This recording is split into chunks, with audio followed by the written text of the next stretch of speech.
Beta यह मापता है कि कोई शेयर या पोर्टफोलियो पूरे बाजार के मुकाबले कितना ज़्यादा या कम अस्थिर है, यानी उसमें कितनी तेज़ी से उतार-चढ़ाव आता है। यह दिखाता है कि बाजार में बदलाव होने पर किसी शेयर की कीमत किस तरह बदलती है। जो बाजार का बेंचमार्क होता है, जैसे कि निफ्टी 50 या सेंसेक्स, उसका बीटा 1 होता है। बीटा की कई अलग-अलग वैल्यूज़ हो सकती हैं। अगर बीटा 1 से ज़्यादा है, तो इसका मतलब है कि वह शेयर या पोर्टफोलियो बाजार से ज़्यादा अस्थिर है।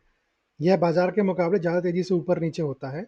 उदाहरण के लिए अगर किसी शेयर का बीटा 1.5 है, तो उम्मीद है कि वह बाजार के मुकाबले 1.5 टाइम्स ज़्यादा बदलेगा। अगर बाजार 10% ऊपर जाता है, तो यह शेयर 10% की जगह 15% तक ऊपर जाता है और इसी तरीके से नीचे भी 15% आ सकता है। इस तरह के शेयर्स को अक्सर ज़्यादा जोखिम भरा माना जाता है, लेकिन बुल मार्केट में ये ज़्यादा फ़ायदा दे सकते हैं। अगर बीटा 1 से कम है, तो इसका मतलब है कि वह शेयर या पोर्टफोलियो बाजार से कम अस्थिर है। इसकी कीमत में बदलाव आम तौर पर बाजार के मुकाबले कम होती है। इन्हें अक्सर कम जोखिम भरा माना जाता है, लेकिन बुल मार्केट में ये कम फायदा दे सकते हैं। यूटिलिटी शेयरों में अक्सर कम बीटा होता है। अगर बीटा 1 के बराबर है, तो इसका मतलब है कि शेयर की अस्थिरता पूरे बाजार की अस्थिरता के बराबर है। अगर बीटा 0 के बराबर है, तो इसका मतलब है कि शेयर की कीमत में बदलाव का बाजार से कोई सीधा संबंध नहीं है।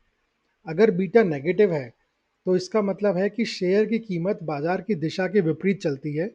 यह बहुत कम होता है, लेकिन आर्थिक मंदी के दौरान सोने जैसी चीज़ों में यह देखा जा सकता है। बीटा निवेशकों को यह समझने में मदद करता है कि किसी खास शेयर या पोर्टफोलियो से कितना जोखिम जुड़ा हुआ है। ज़्यादा बीटा वाले शेयर ज़्यादा फायदा दे सकते हैं, लेकिन उनमें जोखिम भी ज़्यादा होता है। जबकि कम बीटा वाले शेयर आमतौर पर कम जोखिम भरे होते हैं, लेकिन कम फायदा देते हैं।